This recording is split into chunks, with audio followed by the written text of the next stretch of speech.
Entonces, ¿de qué hablamos o qué? No sé, yo creo que es que hay muchas cosas. Reforma tributaria.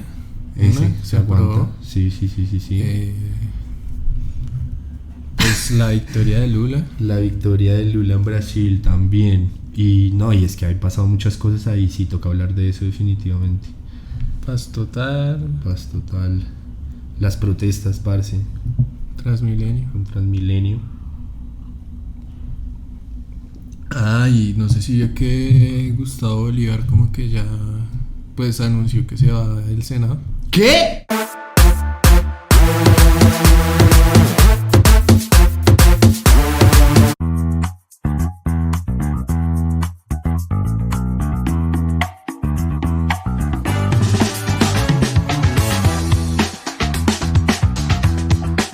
La Central, el podcast referente del progresismo Chirri Chic.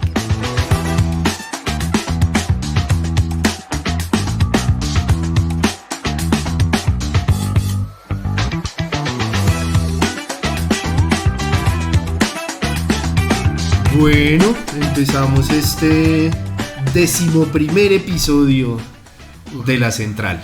¿Cómo está, Daniel? Bien, Pedro, gracias por estar acá nuevamente. Estamos otra vez con los episodios habituales de La Central.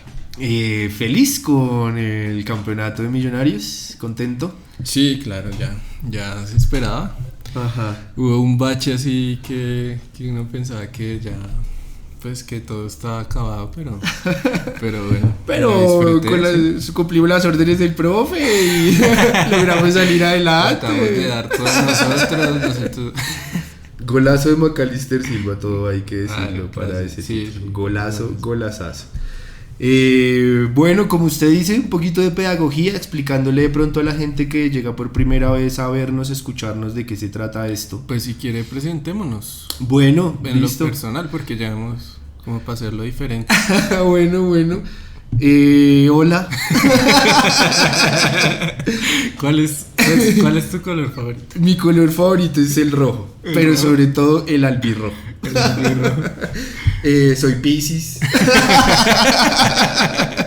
Me gusta Bad Bunny. Me llamo Pedro Rojas. ¿De comida italiana o comida colombiana? Yo soy más de comida en general. De comer. Cualquiera que sea. ¿Y tú prefieres más la playa o leer la montaña o leer frente a una chimenea escuchando Silvio Rodríguez y tomando una copa de vino caliente? Haría las tres con gusto. Una detrás de la otra. Sí. Bueno, pues Pedro Rojas, de Daniel González, más conocido como el inventor de la teoría del fin de siglo. Sí, exactamente. Daniel González, más conocido como el fan número 1 del Binomio de Oro, podemos decir. No, pues normal. De la oreja de Van Gogh. La oreja de Van Gogh, Dios mío, qué cosa tan fea. No. La oreja de Van Gogh. Bueno, entonces esto es La Central, hablamos de política, de actualidad política, lo hacemos desde un ambiente más distensionado, relajado, en el que pues nos podemos dar la licencia de hacer pendejadas. La mayoría, a veces nos damos la licencia de hablar en serio. Pero sí, el otro lado es que intentamos ser como bien rigurosos dentro de lo que se puede, dentro pues de lo que hablamos. Entonces, exactamente. Pues por eso pues hacemos esto y queremos hablar un poco sobre todo lo que pasa durante las semanas, que en esta semana pues hubo varias cosas como interesantes en estas últimas 2 semanas. Antes de arrancar, permítame hacer un ejercicio con nuestra audiencia, con la gente que nos ve, que no nos están siguiendo. Entonces, ¿cómo es posible que tengamos episodios de 2.500 vistas, pero tengamos solamente 100 seguidores? Eso no puede ser así. Entonces, invitamos a la gente a que, por favor, cuando esté viendo esto en YouTube o cuando lo esté escuchando en Spotify, le dé al botón seguir en Spotify y a suscribirse en el YouTube. Eso nos ayuda un resto para tener mejor alcance, para que nos vea más gente, ¿Y qué implica eso para ustedes? Pues que cada vez que publiquemos les va a llegar una notificación diciendo: listo, estas pintas ya tienen un nuevo episodio, ya ahí usted verá si lo escucha o no, si lo ve o no. Pero bacano que nos sigan y de verdad que nos ayuda mucho. Entonces dense ahí a la tareita, suscribirse o seguir y ya está. Sí, no les cuesta nada, apoyen el Exactamente. periodismo independiente, como diría. Bueno, entonces, ¿por dónde empezamos? Ahí nombramos varias cosas que queríamos hablar. Yo sé cuál es de lo que usted quisiera, de lo que usted quiere hablar o hablaría todo el programa, ¿no? Pero... Del campeonato de Millonarios. Exacto, pero no. Pues que empecemos por reforma tributaria, que yo creo que ha sido como de lo más sonado en los últimos días, sobre todo la Sí. semana inmediatamente anterior a la publicación de este episodio. Sí, pues en todos los medios de comunicación hablan de la reforma tributaria, ¿no? Que el PAN, que yo no sé qué, Sí. que un montón de cosas que nos van a clavar. Bueno, ¿qué pasó al Que fin? nos vamos a empobrecer más. ¿Qué pasó al fin en el Congreso? Porque ya Senado y Cámara aprobaron. Exactamente. Y ahora solo queda la La conciliación. conciliación. Pues vea, usted que decía, evidentemente los medios le dieron durísimo a este tema. Digamos, antes de meterle el diente, me sorprendió el giro discursivo en varios medios. Y particularmente lo que hizo Hora 20 el jueves en la noche, luego de que se aprobara en Cámara. Y fue durante los días anteriores había sido como un sembremos el miedo, ¿no? Entonces todo lo que acabamos de decir, empobrecimiento, el pan va a estar más caro, las arepas van a estar más caras, ¿no? No sé si vio la foto que sacó El Tiempo para... No. No, ni las arepas se salvan en esta reforma tributaria. Y era Sí. una arepa con una cara triste. Sí, Pues construyeron... parecía como una anfetamina. Más o menos. Fueron ahí construyendo toda una narrativa del terror, del miedo, del pánico económico realmente. Ajá. Y una vez se aprueba empiezan como a decir, no, sí, bueno, pero tiene cosas muy positivas y ya los editorialistas empiezan como a valorar otro tipo de cosas. Bueno, yo no acabo de entender eso. Pero si quieren miremos por ejemplo lo que dijo CNN en español, que tituló cuando se aprobó la reforma: Congreso de Colombia aprueba reforma tributaria propuesta por el gobierno de Gustavo Petro, y menciona algunos puntos claves. No sé si quiere que Sí, de una. de pronto los pillemos. Pues digamos que lo más importante, según dicen acá, y en lo que ha insistido mucho el gobierno y la bancada de gobierno en el Congreso, es que el objetivo de la reforma principalmente era, como lo explicamos aquí también hace unos episodios, pues recaudar dinero para la ejecución de programas sociales y para pagar parte de las deudas internacionales de Colombia, que quedaron bastante altas desde el gobierno anterior. Al principio se querían recaudar 25 billones. Creo que eran como 40. ¿Verdad? La primera, la original. Sí, cuando hicimos el episodio de la reforma Ajá. tributaria. Era por ahí. Creo que era por ahí. Listo, finalmente fue bajando y terminó en una reforma de 20, ¿sí? Eso es más o menos el resultado. Y como dice acá, digamos, hay unos puntos claves sobre algunas de las medidas aprobadas. Como usted decía, y eso digamos no lo sabe mucha gente, cuando hay una reforma de este tipo y otras leyes en el Congreso, primero la aprueba el Senado y la debe aprobar también la Cámara de Representantes. Hay ocasiones, como en esta, en que el Senado aprobó unas cosas y la Cámara aprobó otras cosas. Entonces ahí se tiene que hacer algo que se llama la conciliación. Entonces los ponentes, el presidente del Senado, Roy Barreras, y el presidente de la Cámara, que no me acuerdo el nombre,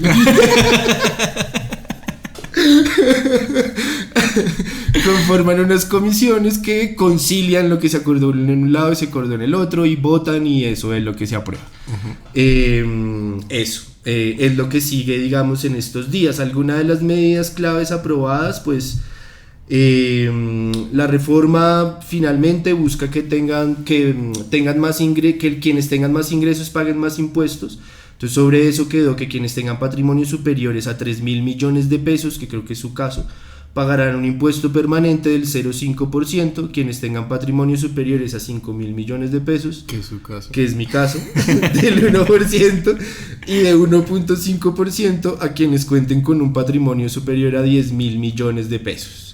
Eso es básicamente, digamos, parte de la base fundamental del cambio tributario. ¿Qué otro tema? La impuesta de ganancias ocasionales subió del 10 al 15%, ¿cierto?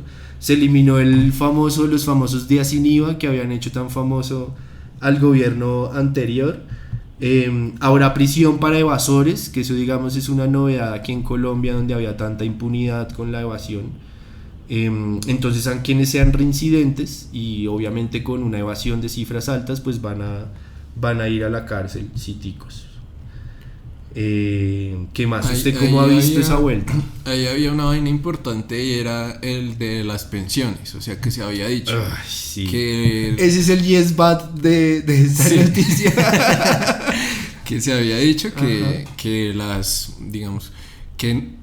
las personas que devengaran más de 10 millones de pesos sin importar de dónde, es decir, sin importar por ejemplo que sea de su pensión, igual tenían que tributar pues unos montos que definía ahí la reforma, sin importar esto. Sin embargo, pues para dar contentillo, para que pasara, dicen, no, los pensionados ya no van a tributar este monto. Esa es una de las cosas que pues salieron también muchos sectores progresistas como a celebrar, miren, no se van a... Pero sí, que ese es como un sinsabor amargo, como diría el Tono Grisales. El gran Tono Grisales.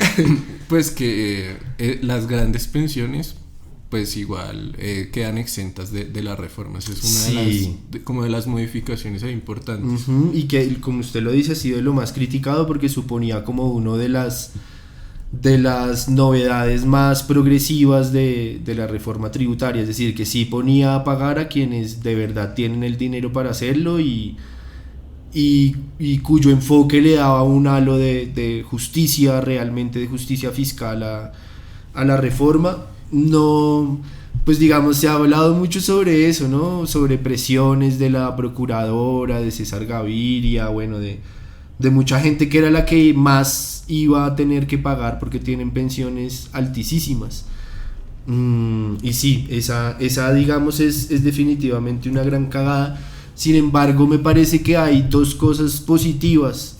Primero, el tema de los impuestos a las bebidas azucaradas y los alimentos ultraprocesados. Yo creo que está muy bien que en un país como este, que de verdad podría tener o tiene un potencial de una diversidad de soberanía alimentaria muy brutal, pues que estemos atados, la alimentación de mucha gente esté atada a ese tipo de alimentos, pues es lo que los técnicos alimenticios llaman una gonorrea. Sí. Y pues bueno, o sea, por ejemplo, el tema de las pensiones, que también había hablado usted de la narrativa de no, nos van a grabar las pensiones a los colombianos. Sí. No, las pensiones que iban a ser grabadas no iba a ser más del 2%. Exactamente, sí. Y hubo otra modificación también, si no estoy mal, que es el tema de las zonas francas. Sí, también. Que ya no, digamos que ya no va a haber como ese requisito, si no estoy mal, de exportaciones que en un primer momento estaba contemplado en la reforma, sino que ahora va a ser como más lapso el tema con las empresas que están en zona franca. Exactamente. ¿Qué más puntos pueden quedar por fuera de esta reforma? Lo de las pensiones definitivamente, aunque bueno, yo no sé también qué parte de estratégico se ha haber dejado eso de momento, ¿no? Porque al menos de inicio el gobierno ha insistido que también va a ser una reforma pensional, ¿no? Por fuera de la reforma tributaria y por fuera de la reforma laboral. Sí. Tal vez lo que yo veo es ahí a un Roy y a un Gustavo Francisco muy viejos zorros diciendo, ¿para qué se pone? ¿Para qué se va a poner con todo ahorita? ¿Será? Pues yo tengo entendido que esa reforma pensional va a ser como más sobre los fondos de pensiones. Sí, se supone. Como tratar de desprivatizar el tema de las pensiones. Pero sí, bueno, quién sabe con qué salga nuestro... Podría ser. Igual usted sabe que que muchos congresistas empiezan a tomar ciertas banderas cuando se anuncian reformas, ¿no? Entonces puede que digamos que en la propuesta original que vaya a ser el gobierno no se contemple nada, pero como fue un tema que caló en la opinión pública, incluso mucha gente contraria a la reforma tributaria se animó a decir, marica, era de lo positivo. Tal vez que eso haya quedado ahí en el ambiente, Sí. ya vea que se meta, pero bueno. Y otra joyita que no A quiero ver, a dejar ver, a ver. pasar antes de, Sí, sí, de sí. ir al otro tema, se acabó el pan de 200, Ay, ¿no? se acabó. De semana. Yo no sé si Vicky no compra el pan desde hace 10 años. Exacto, sí. pero... Se acabó el pan de 200, pero en 1998 más o menos. Sí, Sí, amiga, que pues. descaro. Ay, y Y otra. yo no me imagino a Ajá. Vicky comprando pan de 200 Y tampoco. difícil. Llegando en babuchas y pantalón de pijama así a la panadería. A comprar la bolsa de leche y el pan de 200. Lo dudo mucho.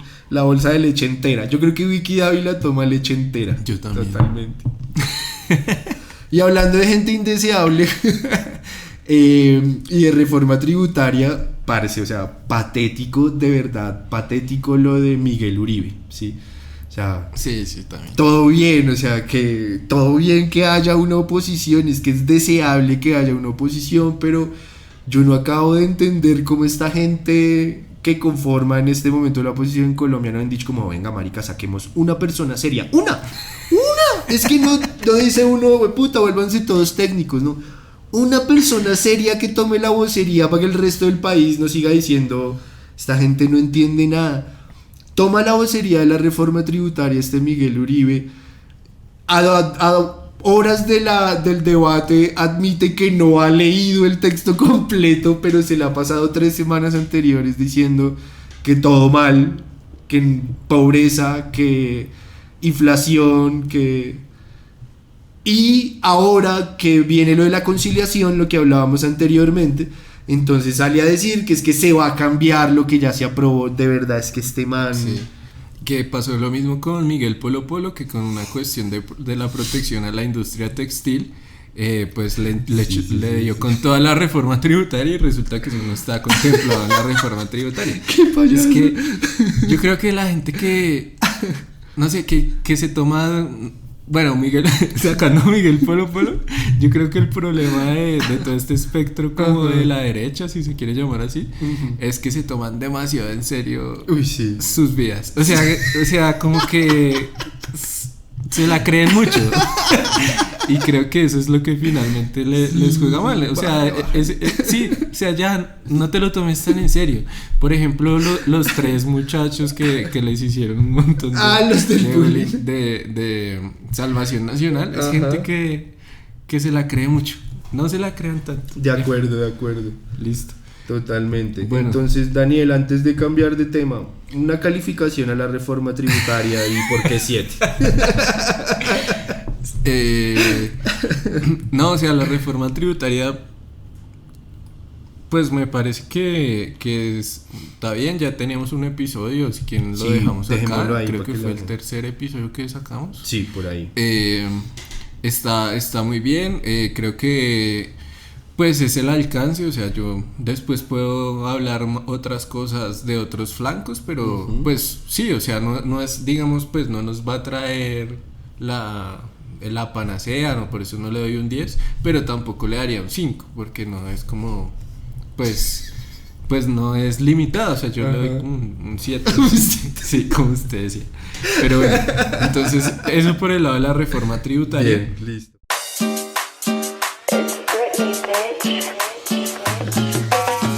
Baby, can't you see I'm calling? I got La Central, el podcast que escucha Britney. Bitches. there's no escape. I can't wait. También el presidente acaba de sancionar un decreto. Sí, sancionó la ley de orden público que establece la paz total. La paz total. Noticia de Caracol Que también- para dar el crédito. Que también lo habíamos pues conversado en episodios anteriores Mismamente. acerca del sometimiento y de la negociación frente a grupos armados ilegales. Entonces, bueno, frente a eso, ¿qué usted cómo la ve? Bueno, pues a mí me parece una maravilla, la verdad. Yo sí estoy como muy a la expectativa de lo que pueda ocurrir con eso, porque me parece que tiene cosas muy positivas, el tema de la paz total. Ya como usted lo decía, lo hablamos aquí en alguna ocasión. Básicamente de lo que se trata es de ofrecer 2 vías para la desarticulación armada de grupos al margen de la ley, de grupos armados organizados. Por un lado, el sometimiento a la justicia, que va a ser principalmente para organizaciones. ¿Se ha dado cuenta que siempre pasa una moto? Todos nuestros episodios tienen como siempre marca de agua. Entonces el sometimiento a la justicia por un lado, que va a ser para las organizaciones de origen narcotraficante, que son las que Petro llama organizaciones multicrimen, que tienen como base el narcotráfico, pero también están metidas en el gota a gota, en sicariato, en extorsiones, en tráfico de personas, en bueno, una cantidad de cosas. Ahí podría entrar, digamos, el Clan del Golfo, obviamente, que es, digamos, como una de las organizaciones que tiene mayor influencia en todo el país. También, digamos, para los rolos recientemente ha tomado mucha importancia el tema del Tren de Aragua. Es una organización multicrimen como colombo-venezolana que ha venido, a la que se le echó la culpa, por ejemplo, de los cuerpos encontrados mutilados en bolsas en diferentes localidades de Bogotá. Ese tipo de organizaciones se someterían a la justicia, es decir, prácticamente las prebendas serían a cambio de verdad, pero son muy pocas y todas sometidas también, o digamos en el marco de la justicia penal. Y por otro lado, digamos, estaría ya la apertura a hacer negociación con organizaciones armadas ilegales, pero que tienen origen político, que evidentemente lo que más suena ahorita y lo que se está desarrollando es la negociación con el ELN, que se va a empezar a desarrollar en Caracas, ¿no? En Venezuela, no sé si en Caracas. ¿Sí? Sí. Listo. Con Maduro como máximo garante, que fue también, digamos,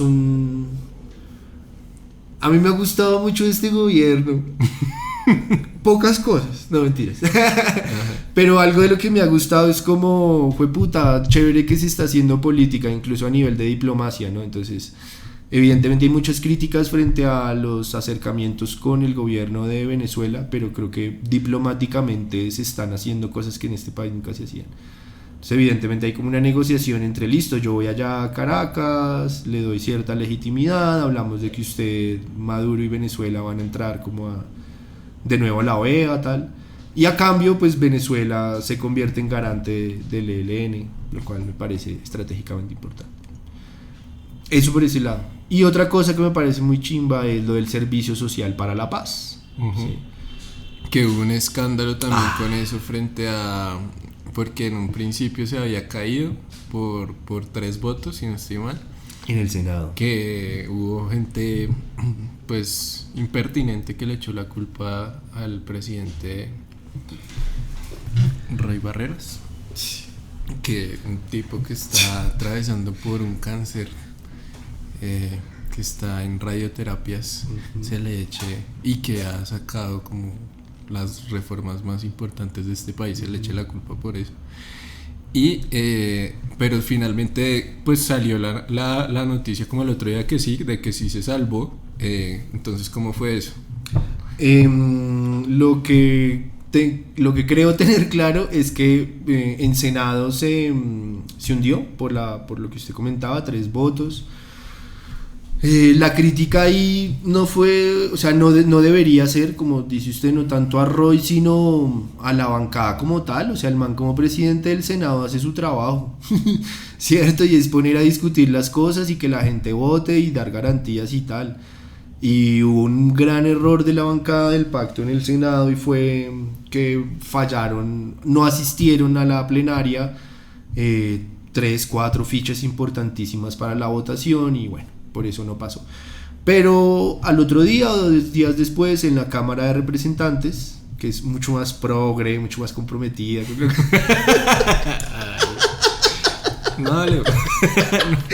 que la fábrica del cambio, la Cámara de Representantes de la fábrica del cambio, aprobó el Servicio Social para la Paz. Y ya en la conciliación, que era lo que explicábamos ahorita con reforma tributaria, se incluyó lo aprobado en Cámara, y luego en la votación de quienes hacen parte de la Comisión de Conciliación se aprobó y quedó el Servicio Social para la Paz. Entonces, ¿de qué se trata esa vuelta? Es muy sencillo realmente. Como todos sabemos, hasta este momento el servicio militar era obligatorio para los hombres que cumplían 18 años y era voluntario para las mujeres que cumplían 18 años. De ahora en adelante, tanto hombres como mujeres van a tener la posibilidad de elegir o hacer el servicio militar. Ya en el caso de los hombres no es obligatorio, pasa a ser voluntario también. Entonces escoger eso o escoger en el servicio social para la paz. Entonces es como abre un repertorio como de 6 posibilidades para que los jóvenes trabajen con procesos de alfabetización digital, tanto en lo rural o lo urbano, acompañamiento a ciertas actividades de paz del gobierno central, algunas tareas de reforestación y cuidado ambiental, algunas tareas de cuidado dentro de los resguardos y territorios indígenas, bueno, dependiendo de lo que escoja la persona y tal. Eso me parece una chimba y me gustó muchísimo el debate que eso abrió, y es cuando salen toda la oposición a ladrar que como así que ya los jóvenes no van a ir a prestar el servicio militar de manera obligatoria. Entonces algunas personas les empezaron a indagar como, bueno, ¿y usted fue a prestar el servicio militar? ¿Sus hijos fueron a prestar el servicio militar? Lo cual evidentemente no pasa. No había pasado. Exactamente. Y eso fue bacano. 98% de las personas que van a prestar servicio militar son estratos 0, 1, 2 y 3. Estratos 4, 5, 6 no representa... Creo que es más grande el margen de error de la encuesta. Creo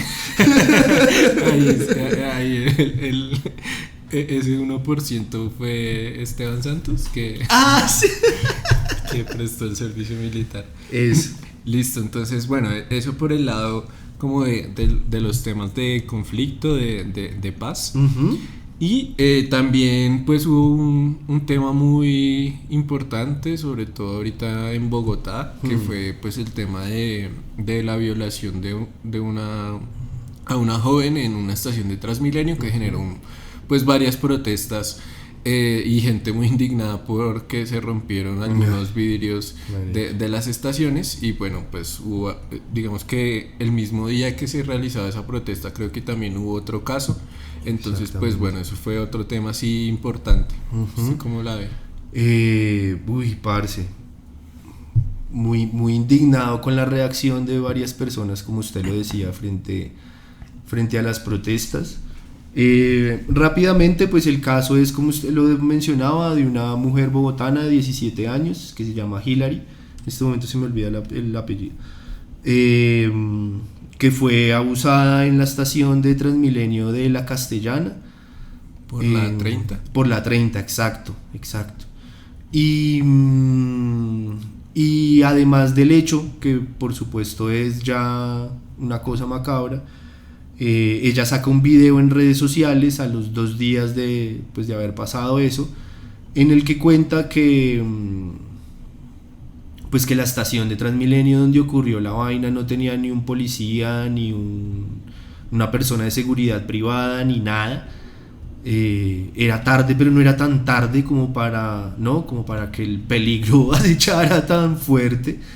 Y lo que más indignación, creo yo, desarrolló o desplegó es que ella cuenta cómo empieza a acudir a las instancias a las que debería acudir para que su caso fuera investigado y tal, y se empieza a encontrar con una cantidad de barreras que parecen escritas pues por algún guionista de películas de horror. Empieza a ir a la URI, va a una URI, le dicen que ahí no es, que vaya a otra. De menores. Exactamente, fue a la de menores, le dicen que no, que porque ella... El agresor no era menor. El agresor no era menor, luego la mandan a la otra, en la otra le dicen que no, que de mayores no, porque la menor es ella. Entonces que tiene que ir realmente al otro lado, luego llega al otro lado, le dicen que igual no pueden hacer nada porque son más de las 5 de la tarde, que llame a la línea de atención de la policía de Transmilenio, llama, la línea nunca contesta, ella averigua y resulta que la línea está caída hace un poco de tiempo. Y me sorprende que la gente ante las protestas diga, es que esas no son las formas, ¿sí? Que haya gente todavía que salga con ese argumento. Uh-huh. Y no es por legitimar la violencia, que sí, no, lo estoy diciendo yo, pero sí, ¿cuáles son las formas? O sea, las formas son las que ella agotó. Y lo único que consiguió fue revictimización al piso, o sea, una revictimización tras otra. Una vieja de 17 años, o sea, es que... Sí, y yo creo que ahí también son cosas, pues, importantes de... O sea, claramente hay un aspecto cultural ahí importante, pero también hay cuestiones de seguridad ciudadana, pues, que es importante abordar. Y que creo que, bueno, digamos que mucha gente, bueno, tiene reticencia a la policía, pero por ejemplo en ese caso seguramente nada hubiera pasado en el caso de que hubiera habido presencia policial en la estación. Entonces creo que, bueno, pensarse todas esas cosas es pues fundamental. Y también, bueno, o sea, en realidad sí como cuestiona demasiados aspectos de la sociedad este caso, y pues creo que era importante como que lo mencionáramos.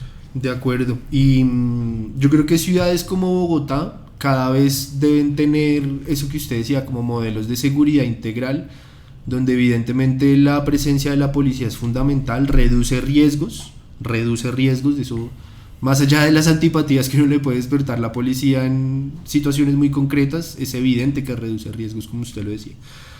Pero también que la seguridad, sobre todo en el caso de las mujeres, pasa porque existan rutas de atención que sean efectivas realmente, y no que las revictimicen y las obliguen a que el último recurso es tener que sacar un video en redes sociales para que esa vaina se viralice y ahí sí pase algo.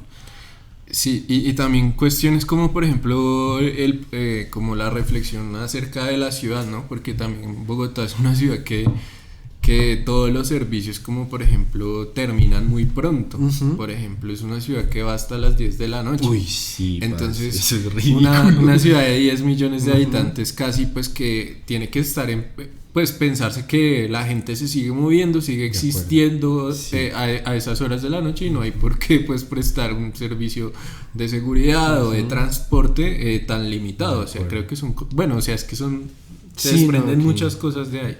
Yo por eso creo que Bogotá necesita un gobierno fuerte a partir yo quiero que María José Pizarro sea candidata a la alcaldía de Bogotá. ¿Usted qué piensa al respecto? No, pues no sé, o sea, yo creo que sí es importante como sí pensarse las cosas desde diferentes ángulos, que no es solamente pues el tema de la seguridad o solamente el tema cultural, bueno, sí, sino que van como varias cosas de la mano, y es importante que una persona que esté al frente de la alcaldía de Bogotá pues tenga eso claro. Sí, parce. Listo. Eso como por ese lado.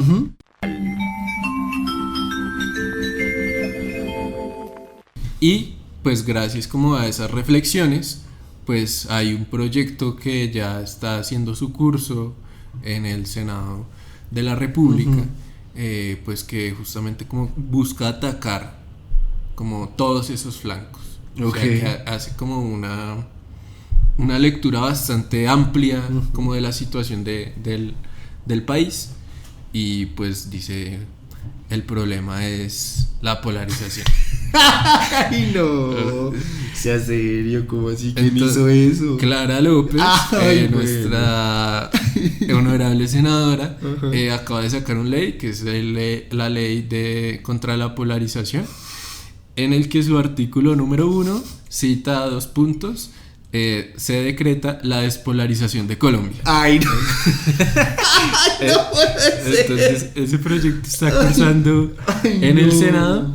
La exposición de motivos es muy entretenida. O sea, yo le recomiendo a la gente que nos está viendo y escuchando que la lean, que busquen. Ella publicó el proyecto en su cuenta de Twitter. Ajá. Ahí pueden ver el PDF, está todo el articulado, y al final está la exposición de motivos. Ahorita no la puedo leer, pero es bastante interesante, es bacana, como que... No, pero ya con ese abrebocas. A ver, ¿usted qué más o menos tiene idea de cómo se mueve esa cosa? O sea, ¿cómo se llega? ¿Usted cómo cree que fue el proceso para llegar a decir hagamos este proyecto de ley contra la polarización? Y yo creo que ese tipo de cosas tiene la culpa el desocupe. O sea, yo creo que alguien que tiene mucho tiempo libre es capaz de llegar a eso. No le encuentro esa explicación. Que además es el primer proyecto de autoría de Clara López en esta legislatura. No, o sea, es que no. O O sea, yo me imagino como alguien que llega y dice, bueno, hagamos un brainstorming sobre cuál es el principal problema del país. Después llega alguien, yo creo que es la polarización. Sí. Uy, puta, la tienes re clara. Clarísimo, weón. Es que a todo el mundo le preocupa la polarización, weón. Claro. Weón, tenemos que hacer una ley sobre la polarización. Además que es un tema re taquillero, weón. Todo el mundo habla de polarización. Se nos va a poner arriba, weón.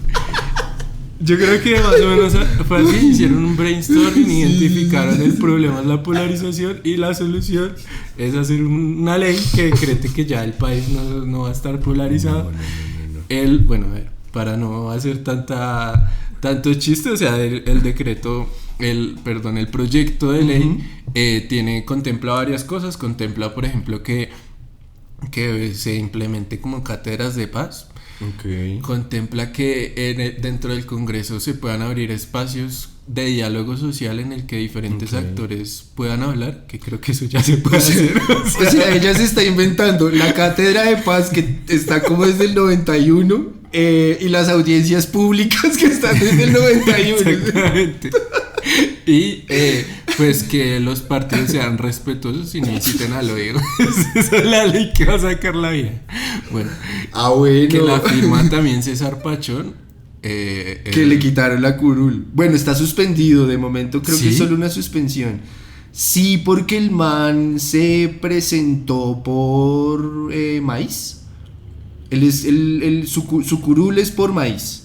Ajá. Dentro del pacto histórico es por maíz. Y su fórmula Senado-Cámara en estas últimas fue, creo que Pedro Suárez Vaca, que si la memoria no me falla es de Colombia Humana o bueno, es de otro partido o movimiento. Y eso lo hace incurrir en doble militancia. Entonces el primer fallo, que creo que es del Consejo de Estado, dijo que por ahora es una suspensión mientras el man puede apelar y tal. Yo no sé si usted se acuerde, de pronto usted incluso lo tiene más fresco, pero en algún momento se rumoreó que ¿quiénes eran? María José Pizarro iba a hacer fórmula Senado-Cámara con alguien del Partido Verde, no me acuerdo quién era y no me acuerdo si era exactamente del Partido Verde, pero era un partido diferente al de María José. Y eso María José también estuvo por maíz. Exactamente, y eso se cocinó mucho tiempo y al final no se dio porque había el riesgo de incurrir en doble militancia. Pues a este man sí se le aplicaron. Gran pérdida para el país. Sí. Bueno, entonces, en resumidas cuentas, léanse la puta exposición de motivos que dice que este país está polarizado y que el problema del país es que hacemos un nosotros contra un ellos. Esto es culpa de mocos, quiero decirlo. Este tipo de huevonadas son culpa de Antanas Mocus. ¿Por qué? Si Antanas Mocus es el responsable de esa matriz de pensamiento de la polarización, y que la polarización de haberla se acaba es con cositas culturales, pero entendidas desde el folclore, no desde la cultura profunda. Nunca asocian a la polarización, por ejemplo, con la brecha socioeconómica tan hijueputa que hay en este país, o las brechas de género, sino es todo ahí como... No, y que por ejemplo este proyecto de ley dice es que Colombia está en un momento de extremos políticos, ¿sí? O sea, y es que creo que sí, claramente hay diferencias muy fuertes, claro. Pero es que no sé, o sea, es que creo que las posiciones incluso se encuentran muchas veces, y que creo que el disenso y el pensar que existen diferentes posiciones no tiene por qué resultar en un adjetivo tan fácil como el de la polarización, sí, o como el de los extremos políticos. O sea, eso sí me parece absurdo, y también acude como a esa idea ya vetusta de que hay un horizonte en el que todos nos vamos a coger de las manos, y vamos a hacer la rueda como la publicidad de los testigos de Jehová, así todos conviviendo que hay un futuro reconciliado en el que todos somos iguales, pensamos lo mismo, no hay diferencias.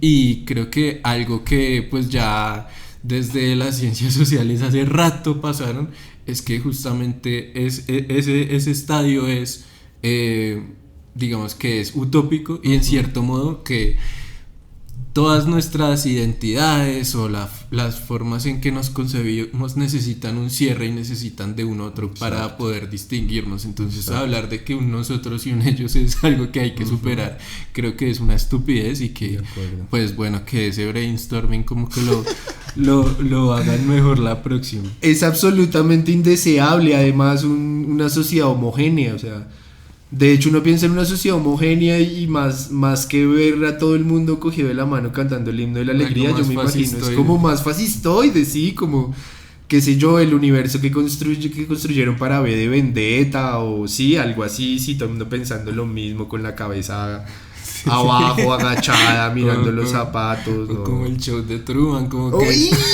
todo el mundo sí, perfecto, y en realidad tú eres un engañado, todos sí, exacto, bueno, exacto. Eso por ese lado.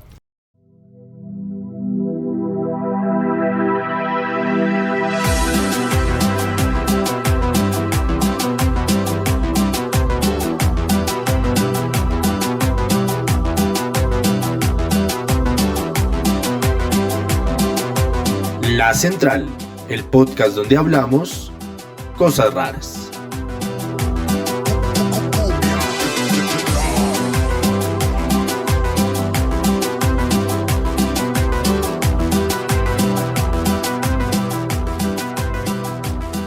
Entonces, ¿qué más está por ahí? A ver, ¿qué más teníamos pues, por acá? Una vaina importante es la elección de Lula en Brasil, ¿no? Oiga, parce, qué fresquito. Sí. Qué fresquito y qué cerquita, porque apenas 1%, ¿no? De diferencia, sí, un uno larguito más o menos. Que a pesar de eso, si no estoy mal, vi que Lula es ahora el presidente más votado en la historia ¿verdad? del mundo. O ¿En sea, serio? El presidente más votado en la historia del mundo, de superando pucha. a Putin. Ok, Sí. buenísimo, buenísimo. ¿Cómo vio esa cosa? Pues ahora que con lo que usted menciona, recordaba una lección política en la que insiste mucho Podemos en España y de la que Petro también habló mucho en campaña, y es que la única forma de derrotar a la derecha tipo Bolsonaro, una derecha muy cercana al fascismo, a la eliminación de la diferencia, radicalmente neoliberal, cero dialogante, etcétera, etcétera, etcétera, totalmente antiderechos, es ampliando la participación de la gente, ¿no? Si digamos la izquierda o los sectores democráticos o el progresismo que esté tratando de derrotar ese tipo de candidatos, de líderes, de agrupaciones, no logra subir la brecha de la votación, las elecciones están perdidas. Y creo que eso fue justamente lo que pasó aquí, lo que medianamente se logró en España hace 4 o 5 años, en Chile también un poco, por eso se hablaba tanto de la importancia de la participación de las mujeres, de los jóvenes, primo votantes, etc. Esa me parece que es una lección bacana. Y está fuerte la vaina, ¿no? Por dos cosas principalmente que me acuerdo vi esta semana. Una fue la llegada de muchos bolsonaristas a bases militares, exigiéndole a los militares que sacaran los tanques y retomaran el poder, no porque no lo ha entregado, pero sí como que lo dejaran en el poder a Bolsonaro. Y no solamente eso, sino que una cantidad de gente rubia, sobre todo en el sur de Brasil, que es donde más blancos hay, con la mano alzada, cantando cosas fascistas, pero es que no eran los 50 morenazis de Salvación Nacional que salen aquí a hacer ese tipo de cosas fachas de frente, eran miles de personas. Eso, wow, la va a tener muy fuerte este man. Y ya para terminar, lo segundo va a gobernar sin mayorías en el Congreso. Eso sí. Lo cual importante. Teso, parce, sí. Sí. Bueno, y a ver, o sea, si no estoy mal, no tiene una mayoría relativa, pero podría construirla a partir de o sea, si ellos tuvieran un Roy Barreras, no había problema. Cuando salió esa noticia, yo la escuché y dije, ahora que se aprobó la reforma tributaria, ¿por qué no les prestamos a Roy 3 mesecitos? 3, no más 3. Deja esa vaina andando 6 años. Bueno, o sea, yo como para meterme por el tema de la narrativa, me pareció interesante que Lula lo que hizo fue articular su campaña política en torno a un valor claro que fue la democracia. Entonces, a partir de la democracia como que fundamentó su discurso, sus actos de campaña, oponiéndose pues a la tiranía o al fascismo que representaba Bolsonaro. Y eso le permitió crecer, no solo en términos de votantes, como usted lo mencionaba, sino en las alianzas que tuvo que realizar para llegar a la presidencia. O sea, los partidos tradicionales brasileños se unieron a Lula en esta segunda vuelta, pues ya de cara a la presidencia. Entonces me pareció interesante, es decir, que no se planteó como una lucha entre la izquierda y la derecha, por ejemplo, no se planteó como una cuestión así hiper tradicional, sino que Lula tuvo que ampliar su figura política para articular, digamos, un nosotros, para hablar de lo que estamos hablando ahorita, en torno a la democracia. Entonces era una lucha por recuperar la democracia y por mantenerla en el Estado brasileño. Eso me pareció interesante y sí, que incluso los partidos que fueron oposición al Partido de los Trabajadores cuando Lula fue presidente se le unieron pues en estas elecciones. Entonces eso ahí interesante también el tema de la renovación, ¿no? O sea que en este momento el único, o sea, yo no critico que Lula se haya mandado, porque de hecho pues se muestra que el único que era capaz de ganarle a Bolsonaro era él. Entonces bueno, esas dos cosas ahí por resaltar. Otra cosa que me hace pensar lo que usted decía es que también la ampliación de ese electorado fue posible hacerla también por, digamos, el triunfo que él mantuvo en muchos sectores evangélicos que estaban casadísimos con Bolsonaro, y que sobre todo gente muy pobre que no vio una mejoría en su situación socioeconómica durante estos 5 o 6 años de Bolsonaro. Y a cambio, o el factor de entrada de Lula para ganar ese electorado fue la construcción de un discurso en torno a la vida. Entonces era como cómo podemos vivir mejor, cómo podemos tener desarrollo humano, etcétera. Pero eso pegadito, y ahí fue donde le dio el batacazo con los evangélicos, a oponerse al aborto, ¿no? Entonces tomó unas posiciones pro vida también bastante pues que causaron mucho recelo, sobre todo en las organizaciones de mujeres y feministas que lo han acompañado a él y al Partido de los Trabajadores hace mucho tiempo, pero que también me parece supremamente interesante desde el análisis, porque no sé si lo hemos hablado acá en los episodios, pero sí cuando hemos escrito y cuando hemos pensado cosas, hemos hablado sobre ese reto que tienen las construcciones nacionales populares. Y es que entre lo nacional popular hay muchas ideas tremendamente conservadoras, y que cuando uno construye eso nacional popular desde el progresismo, ahí hay unos retos brutales. Y es, por ejemplo, en países como Brasil y Colombia, temas como el del aborto, ¿no? Entonces hay sectores sociales que de verdad quieren un cambio, una renovación política o un viro en el manejo de la economía, pero que culturalmente defienden ese tipo de cosas como no permitir que las mujeres tengan la libre elección sobre la interrupción del embarazo. Eso me llama poderosamente la atención de lo que pasó. Yo frente a eso, dos cosas. O sea, lo primero, como yendo un poquito hacia atrás, es el tema de... Bueno, no, mentiras, voy a empezar por el otro lado, y es frente a ese tema de la construcción de nación y de una apuesta política nacional. El bolsonarismo creo que lo supo entender muy bien, sobre todo con la apropiación de los símbolos nacionales.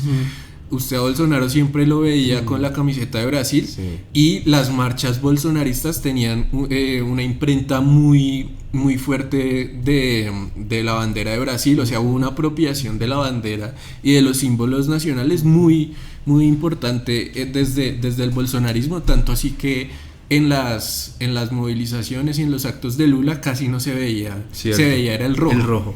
Y símbolo, parce, qué buena esa. Símbolos nacionales incluso como futbolistas como Neymar y Ronaldinho. Por eso el bolsonarismo a nivel de propaganda le puso tanto los micrófonos y los focos a esos apoyos de ellos y de Dani Alves también, que era como... También son referentes culturales poderosos. Yo no lo había pensado por ahí. Chévere, sí. Entonces, sí, en los mítines de Lula se veía el rojo del Partido de los Trabajadores y en los de Bolsonaro era la verde amarela. ¿Sí? Entonces, bueno, eso así importante, digamos, como para acotar ahí, porque es una reflexión en la que, digamos que el grupo o el espectro que gobierna necesita como presentarse como aquel grupo o espectro que es capaz de darle bienestar y de liderar como a la comunidad en su conjunto. Entonces por eso son tan importantes los símbolos nacionales en la política, porque como cuando usted intenta liderar un grupo que en este caso está limitado al tema nacional, pues usted necesita presentarse y abanderarse de ese conjunto. Que fue una de las cosas que resaltamos en diferentes espacios con la movilización social aquí de 2019 y 2021, como la camiseta de la selección, otrora símbolo totalmente uribista, la bandera e incluso el himno, la cumbia, empezaron a apoderarse de la movilización social del 19 y del 21, y usted y yo decíamos que era un batacazo, porque justamente la izquierda y los sectores sociales, los movimientos sociales, siempre habíamos vivido más como en el gueto de la propia identidad, lo cual no está mal en ciertos espacios, pero cuando se tienen aspiraciones de tipo político como... Son limitantes. Exactamente. Sí, y lo segundo que quería decir era frente al tema de la vida que usted hablaba. Creo que ahí hubo un diálogo, o por lo menos una lectura entre Brasil y Colombia, porque el tema de la protección de la Amazonía para Lula fue también muy importante. Cierto.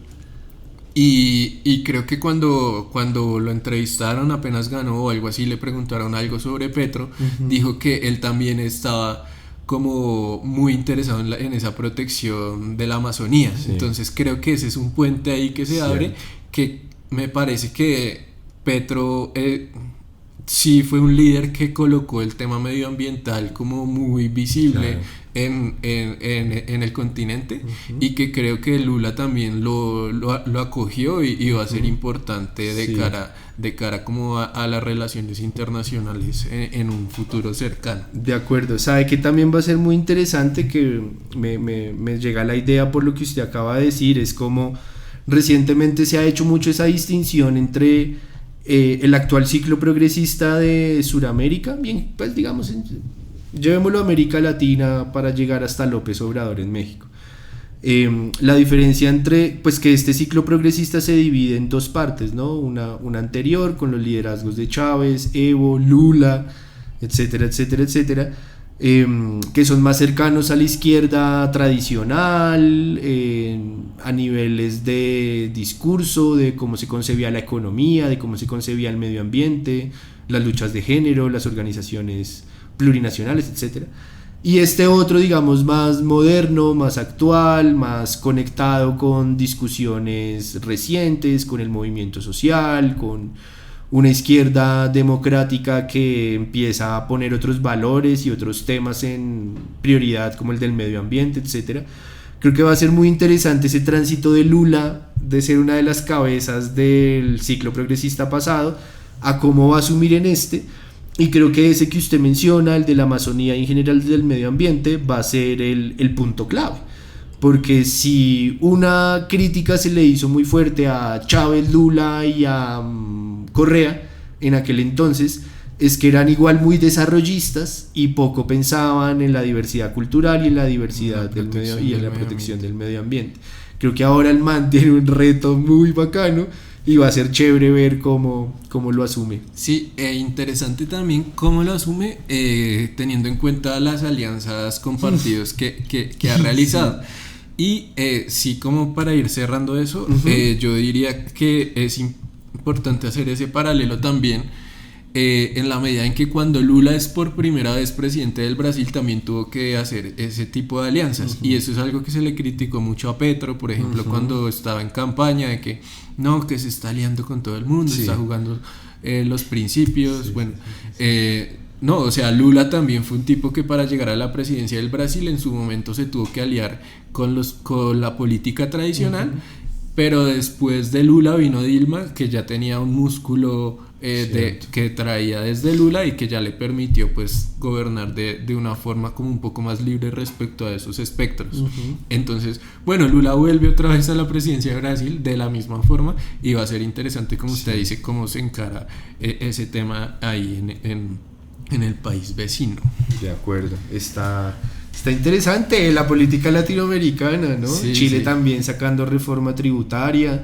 Ahora anunció Boric una reforma pensional que es así como lo más sollado, acaba todos los fondos privados, Sí. todo lo convierte en manejo y técnico, operacional, financiero público. Bueno, está interesante. Está Pedro interesante. Castillo, que no ha podido sacar nada adelante. Aunque ojalá otro día en otro capítulo hablemos o al menos toquemos figuras como Pedro Castillo, porque a mí no me acaba de convencer que el man lo metan en la misma bolsa de Petro, Lula. Pero bueno, Y eso. bueno, que pasa mucho en Perú, ¿no? Sí, Como sí, Ollanta sí, sí. Humala también llegó Uy. con un pinta de querer hacer algo y terminó Sí. siendo, bueno, Qué difícil ese desinflándose país. muy, muy feo. Bueno, entonces, bueno, eso por ahí Ajá. y creo que, no sé, terminamos con una noticia. El episodio pasado terminamos con una noticia triste Y cómo no. y este episodio pues con una noticia que a algunas personas les puede alegrar, ¿no? Ujú. Pues que- Por ejemplo, a usted y por A ejemplo mí. a mí. Sí. Es como cuando uno ha tenido un almuerzo muy rico, pero sabe que el postre, sí, lo que más le gusta a usted es ese repostre. Llegamos al postre. Entonces, dice el diario El Tiempo, Gustavo Bolívar renunciará al Congreso, pero no todavía. ¿Qué tal esa noticia, O sea, parce? Gustavo Bolívar. ¿Yo vale? Sí, pero hágale. No, pues lo que tengo entendido es que Gustavo Bolívar dijo: tengo que cuidar mis finanzas, tengo que volver a Eso poner es. en orden Ajá. como la alcancía. Ajá. Entonces me voy a retirar el próximo año, si no estoy mal. Sí, 2023. No necesariamente eso tiene que decir que me retiro del todo, Ajá. sino que volveré. Volveré. No sé eso qué, Volveré. no sé eso qué significa, no sé. El Tiempo dijo, el senador Gustavo Bolívar del Pacto Histórico acaba de revelar que renunciará a su curul en el Senado. Bolívar, quien ha sido escudero de Petro durante los últimos años, ya había manifestado su deseo de no seguir en el Congreso, pero decidió aspirar nuevamente para apoyar la lista del Pacto Histórico. Cuando dijo que no importa, a mí denme el puesto 20 en la lista, pero mejor si me dan el primero. Sí, sí. No, es como, a ver, o sea, nosotros constantemente establecemos paralelos con cosas que ya hemos dicho Sí, sí, en episodios pasados. Ajá. Y había una del heroísmo que hablamos como de la narrativa de Uribe. Sí. Y es de ese tipo que se sacrifica Sí, por sí, los sí, demás. sí, Ese es Gustavo Bolívar, solo que él dice sacrificarse, pero no lo hace. Ese es el problema de ese hombre.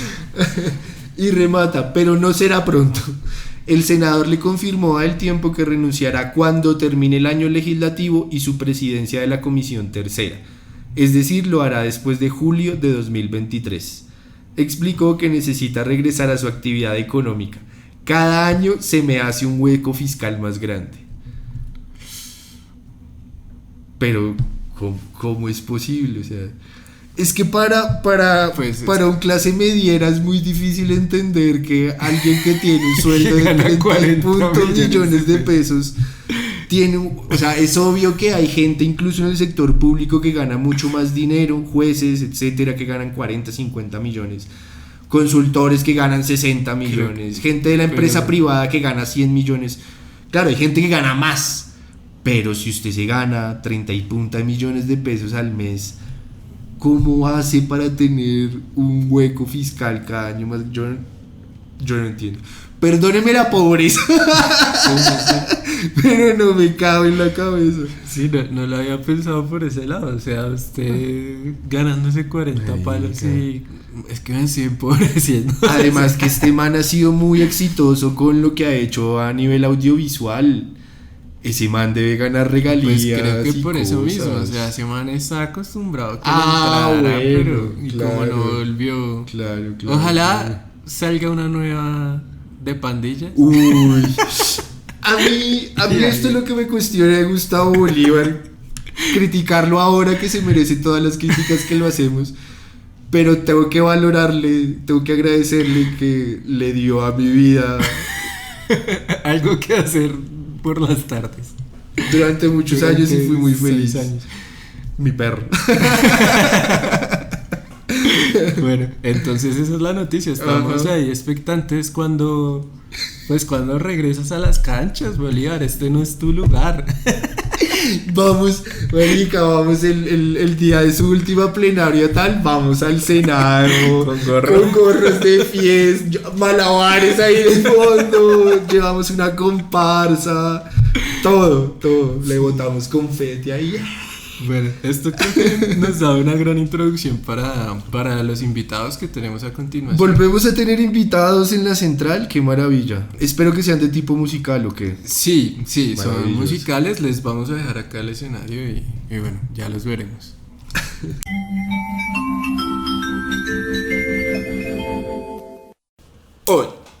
Un, dos, tres, va.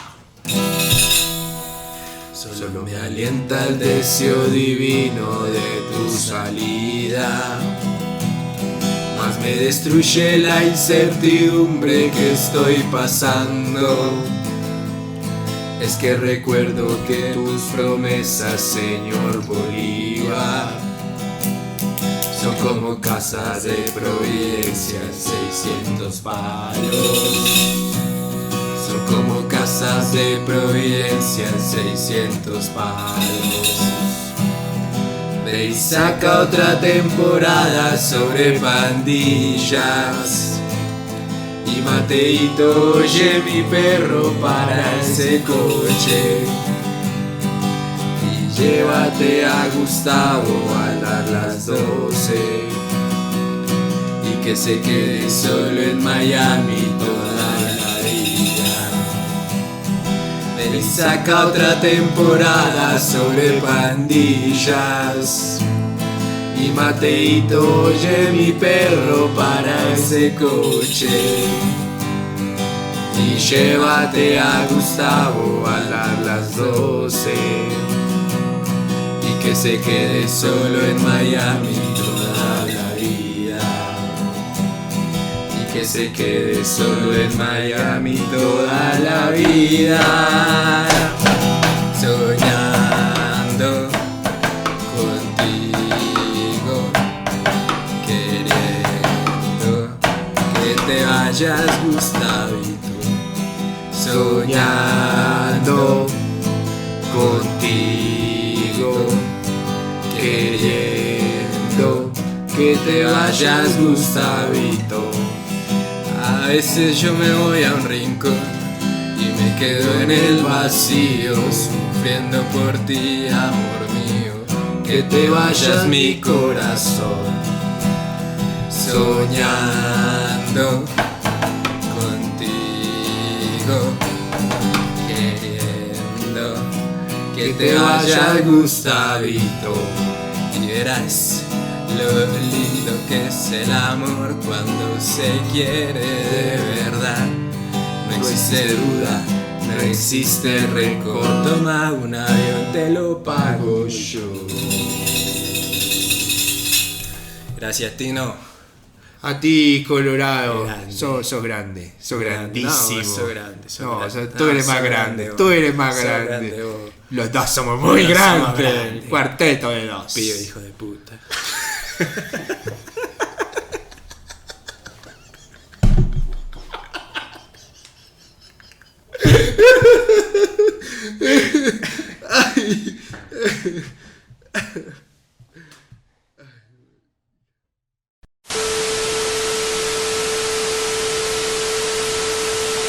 ¿Te acordás cuando tocamos en el Luna Park la semana pasada? Gran noche, por supuesto. Mucho Fernet, muchas pibas.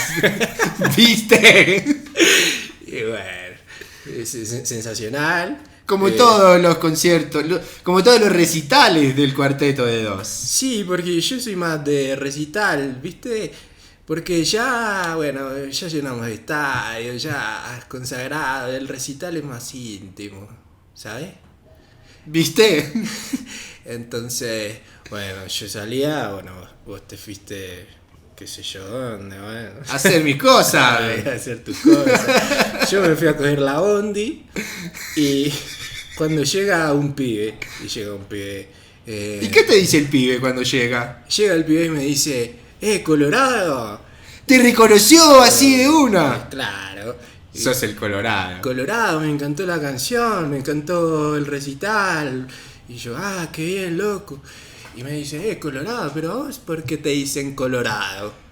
¿De verdad? ¿Y a vos por qué te dicen el Colorado? Y yo le dije, pibe hijo de puta, ¿cómo no sabes por qué me dicen el Colorado? ¿Por qué te dicen el Colorado? Yo le dije, pibe, te voy a enseñar 2 cosas para la vida. Los hombres tenemos 2 cabezas. Una.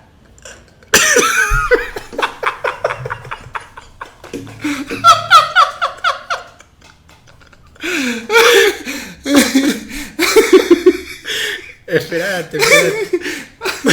Una la usamos para pensar, ¿viste? ¿Y la otra? Y la otra para cabecear.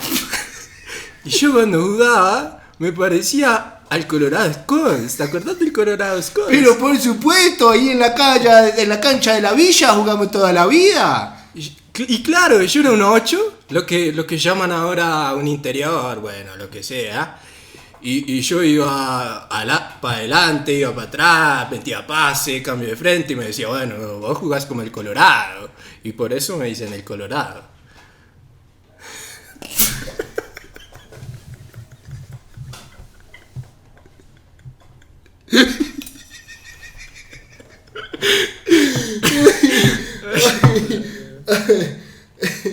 ¿Y qué te dijo el pibe?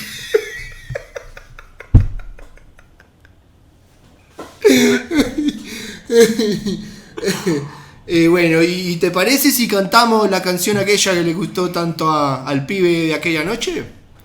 Sí, dale, ¿la tocamos? Estamos para eso, Colorado. Dale. Bueno, Colorado. ¿Qué pasa, Tino? Colorado de doble cabeza, ¿viste? Una cabeza colorada y la otra también, ¿no? La de hacer los goles.